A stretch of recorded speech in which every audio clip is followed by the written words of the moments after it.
into that defensively I for mean, you. it was great defense. We were switching things. I think we might have been small then too. I think we had Jeremy in there. And, you know, when Honeycutt can match up, and you'll see it again on Thursday night, when he matches up on the four, when he's at the four, we're a better offensive team. There's no question. And when he can do that, it just makes us harder to defend. And I'd like to do that. And Jeremy and Zeke in there with Malcolm, those three guards.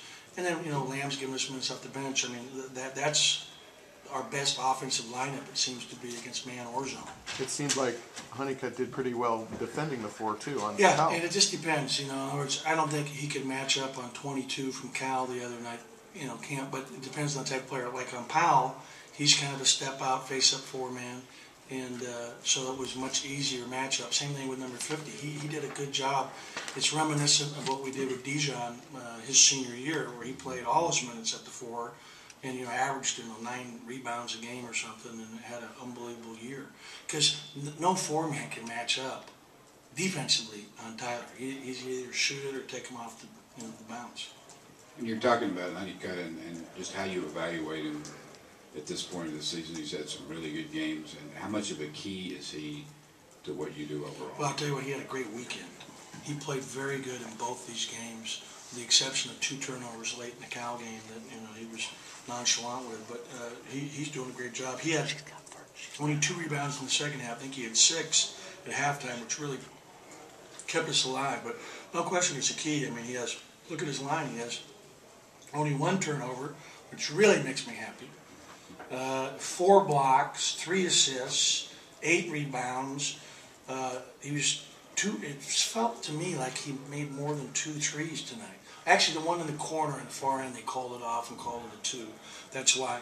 And we called that one play where he shot a 3 right in front of our bench, which was just at the 4. We were able to screen the 4-man. He pops, he's wide open. That was a big shot.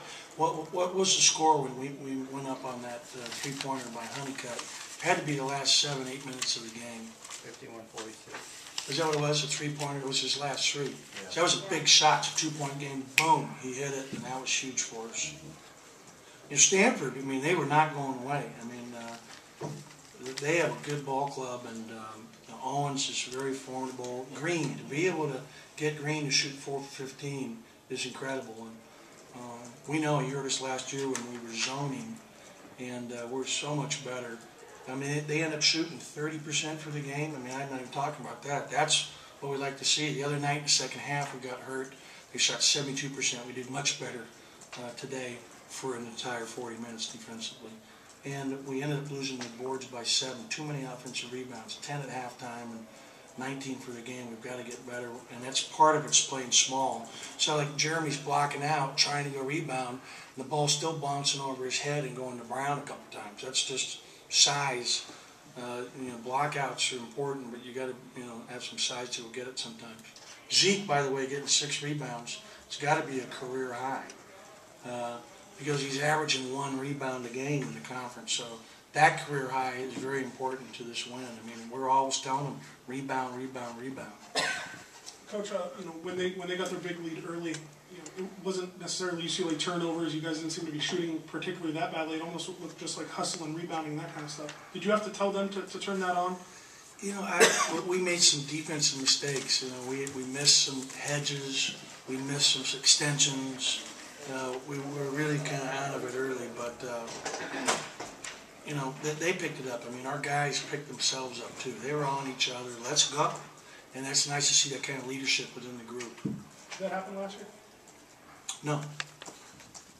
Coach, it seems like Malcolm's really improved his perimeter shooting since he arrived.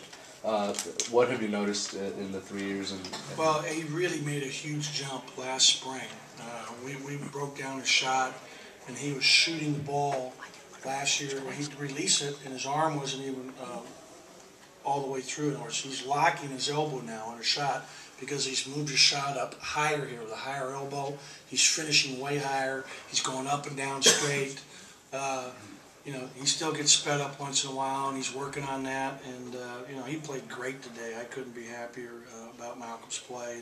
He's playing 39 minutes and not cramping. So whatever he's doing there is really, really big. Because you guys remember last year how he had those constant issues, and he played 37 tonight without cramping. So he's taking some vitamins and doing some things that I think are really helping that. And I think you're continuing to hydrate well during the game, aren't you, Mel? And that's the big key. You know, our trainers got him guzzling, Gatorades that are extra filled with electrolytes and whatever else he's putting in the magic potion. Go ahead, man. Are you feeling, big picture wise, are you feeling better about this team and how far you might be able to go? And, you know, you won 4 games in a row now, things are kind of coming together a little I think bit. we won 10 out of 12, is that right? Yeah. Yeah, so we won 10 out of 12, 4 league games in a row. Yeah, I mean, this was a huge win. I mean, believe me, I'm going recruiting right now, and I would have not been having fun today riding on an airplane and traveling if we were coming off a loss. So it's all about the next game.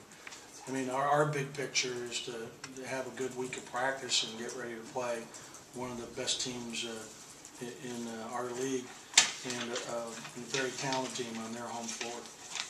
Coach, free throw shooting has been kind of an issue this season. Malcolm and Zeke today, 19 of 21. Yeah, that's nice, and that's what we expect. Those are our starting guards, and that's how they should be shooting. So I'm not surprised. Coach, I saw Stover got considerably more minutes than Lane tonight. Is that something you're going to look to continue with? Well, Stover matched up better with their 5-man. He's just harder to score over. I mean, he's harder because he's got 7'6" arms.